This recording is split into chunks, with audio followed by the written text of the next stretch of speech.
좋은 날입니다. 성령님께서 오늘도 여러분의 신령 가운데 큰 은혜와 평강으로 함께 주시기를 주님의 이름으로 축복합니다. 오늘은 느헤미야서 4장 13절부터 마지막 절까지를 통해서 어제 다 하지 못한 4장의 말씀을 마무리 지려고 합니다. 오늘 이 말씀이 여러분의 신령 가운데 큰 은혜가 되기를 주님의 이름으로 축복합니다. 4장 전체의 내용은 어떻게 해서 하나님께서 부르신의 사역, 느헤미야에게는 그것이 성벽을 쌓는 일이었습니다. 그 성벽 쌓는 일을 방해하는 사단의 공작이 있었는가, 사단은 어떻게 우리를 공격하는가 하는 것에 대해서 어제 주로 살펴보았습니다. 첫 번째로 산발랏과 또비야를 통하여서 비웃음의 영을 그들 가운데 불어넣습니다. 그래서 느헤미야와 성벽을 쌓는 그 유다 백성들의 심령 속에 절망감이 찾아오게 하고, 실제로 우리가 지을 수 없다는 그런 낭만감 속에 빠져들게 하기 위해서 이 비웃음의 영을 집어넣는 것이 사탄의 계략이라는 걸 보았습니다. 두 번째로는 이제는 그 주위의 모든 민족들과 힘을 합해가지고 너희들을 공격할 것이다, 성벽을 무너뜨릴 것이다, 너희들을 죽일 것이다 하는 두려움의 영을 그들 가운데 집어넣습니다.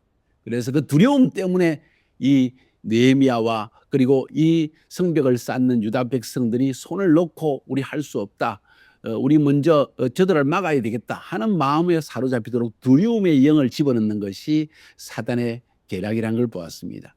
이것이 그 당시 느헤미야와 성벽을 쌓는 하나님의 백성들에게만 당하는 그런 상황이 아니라, 실제로 우리가 하나님의 부르심을 받아서 하나님의 사역을 감당해 나아갈 때 우리가 똑같이 처하게 되는 상황이라는 것을 주님은 우리에게 말씀하는 것이 아닐까요? 사단은 먼저 우리가 내적으로 절망하게 만듭니다.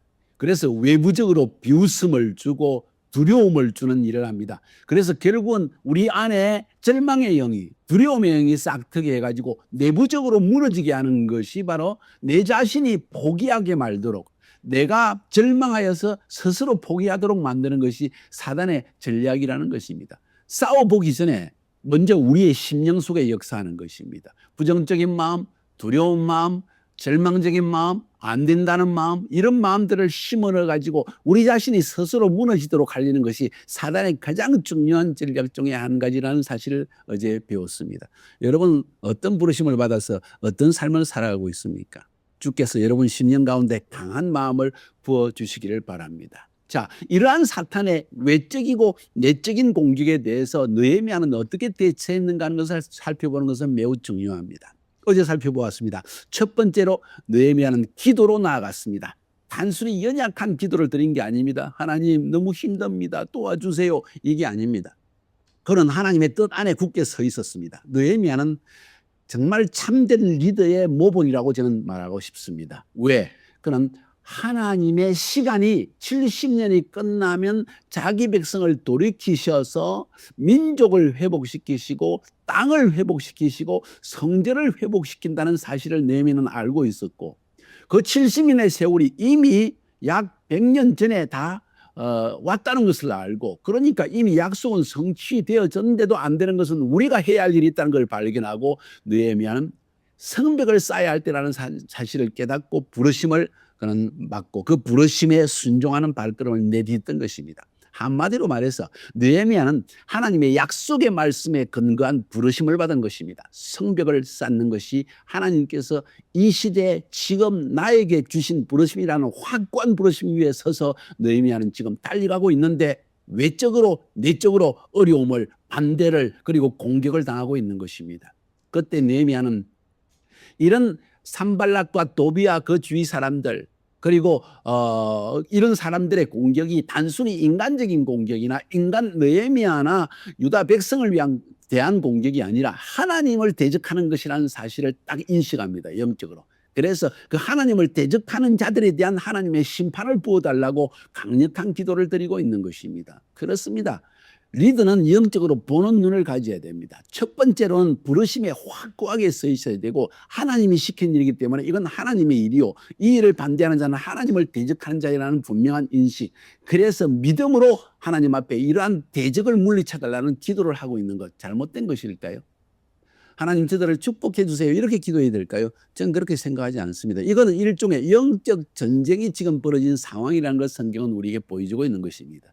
느헤미야는 영적 전쟁으로서의 기도에 들어가서 영적 전쟁으로서의 기도로 맞서고 있는 것을 우리가 보게 되어집니다. 위대한 지도자입니다. 이게서 바로 이런 사단의 공격을 당할 때 첫 번째 리더의 역할은 기도로 대적하라 하는 것입니다. 두 번째, 오늘 성경에 보면 깨달을 수 있는 중요한 내용은 무엇인가 하니 4절 5절에 기도했고 그 다음에 두 번째로 또 나오는 것은 14절에서 볼 수 있습니다. 14절에서 이렇게 해서 낭망하여 있고 심지어 자기와 함께 성을 쌓는 유다 백성들의 심령도 절망에 빠지고 두려움에 빠지는 것을 깨달았습니다. 사단의 옹호에 빠지는 것입니다.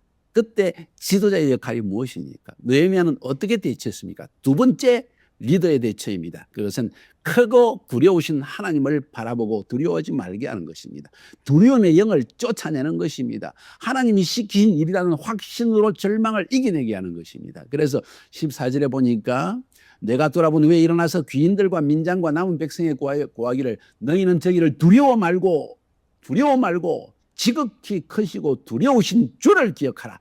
저들을 두려워할 것이 아니라 하나님을 두려워해라. 상황 때문에 낭망할 것이 아니라 전능하신 하나님이 우리 뒤에 계신다는 것과 그분이 이 일을 명하셨다는 사실을 발견하고 그분에게 불순종하는 것을 오히려 두려워하라. 두려우신 주를 기억하고 너희 형제와 자녀와 아내와 집을 위하여 싸우라. 매우 실제적인 이야기를 합니다. 지금 성벽 쌓는 것이 하나님이 시키기 때문에 단순히 하는 일이냐? 아니면 실제로 너희들의 집을 지키기 위한 것이냐? 성벽을 안 쌓으면 원수가 언제 공격해가지고 만날 약탈을 당할 수가 있다. 그러니 성벽을 쌓아서 여러분의 집을 보호하는 것이 마땅한 일이 아니겠느냐?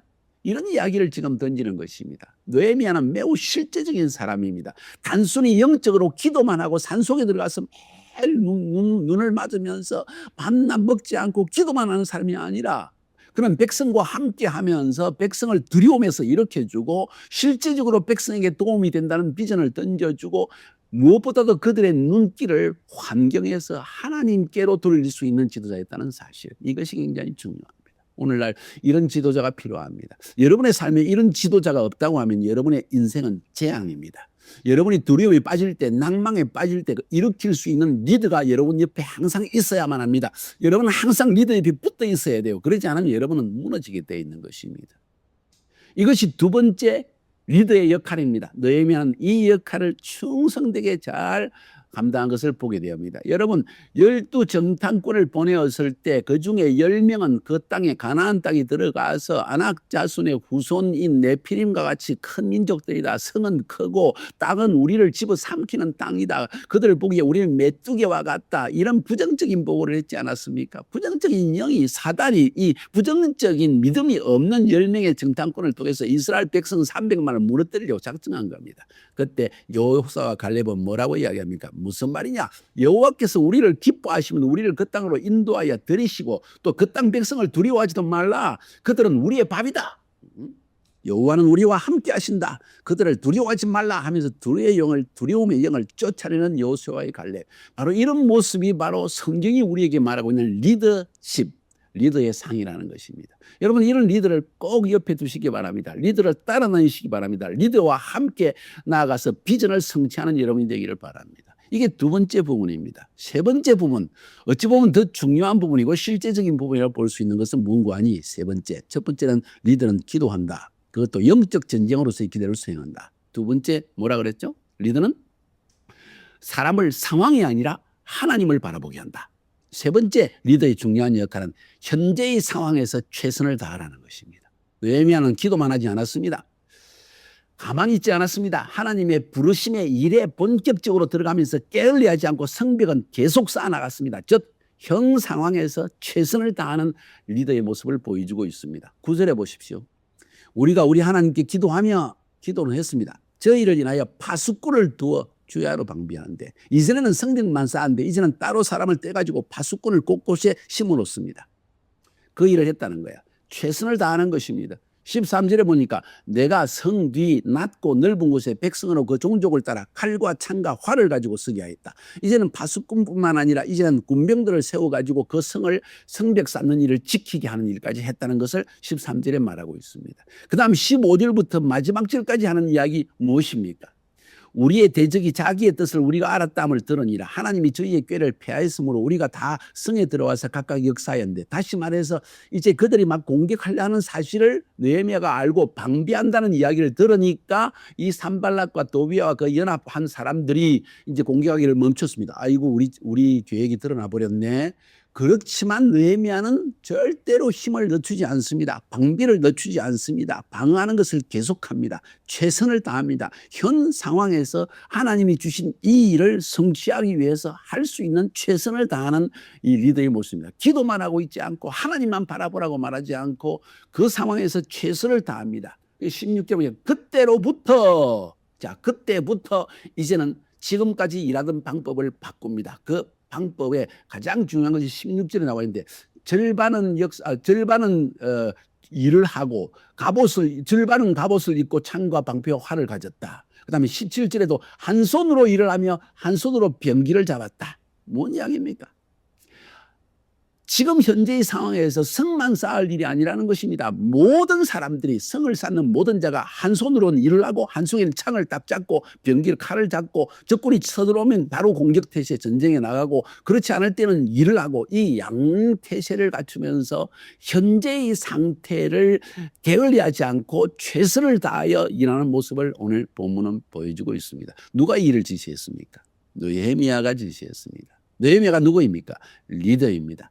영적인 리더이며 정치적인 리더이며 백성의 상황을 알고 있는 리더이며 현재의 상황에서 어떻게 해야 될지를 아는 리더입니다. 심지어는 나팔수를 곳곳에 성주에 쌓아가지고 어느 곳에 공격을 받으면 나팔을 불면 그곳으로 모여들도록 그렇게까지 지금 아주 정확하게 준비를 했습니다. 심지어는 물을 기르러 갈 때에도 문을 기르는 물통과 함께, 그리고 이것도 활과 창도 받고, 그리고 가지고 가서 일하도록 했다. 그러니까 만반의 태세를 갖추면서 한순간도 긴장을 늦추지 않고 깨어있는 상태에서 나아갔다는 모습을 보여주고 있습니다. 그렇습니다. 주님의 사역을 감당하면요, 사단이 잠자지 않습니다. 우리도 더 깨어 있어야 됩니다. 언제 공격할지 모릅니다. 그러므로 우리는 하나님이 맡기신 일을 최선을 다하면서도 사단이 어디에서 공격할지, 외부적으로 혹은 경제적으로 돈 때문에 공격할지, 관계 안에서 공격할지, 아니면 우리 내부 안에서 내 안에 두려움이 자라날지, 이것을 잘 파악하여서 내 자신이 승리할 뿐만 아니라 내게 주신 수많은 무리들을 믿음 안에서 하나님을 바라보게 하고, 결국 계속되어서 하나님이 맡기신 이 성벽 쌓기라는, 하나님이 맡기신 부르심의 사역을 성취해야 된다는 사실을 오늘 본문은 말해주고 있습니다. 오늘 느헤미야의 리더십, 영적 공격을 당할 때 나타나는 리더십에 대해서 세 가지를 보았습니다. 영적 기도로서, 영적 전쟁으로서의 기도를 수행했고, 두 번째는 크고 두려우신 상황이 아니라 두려우신 하나님을 바라보게 하고, 세 번째, 현 상황에서 최선을 다하여 부르심의 일을 향하여 달려가는 모습입니다. 이런 모습이 오늘 올해 여러분의 삶의 모습이 되기를 주님의 이름으로 축복합니다.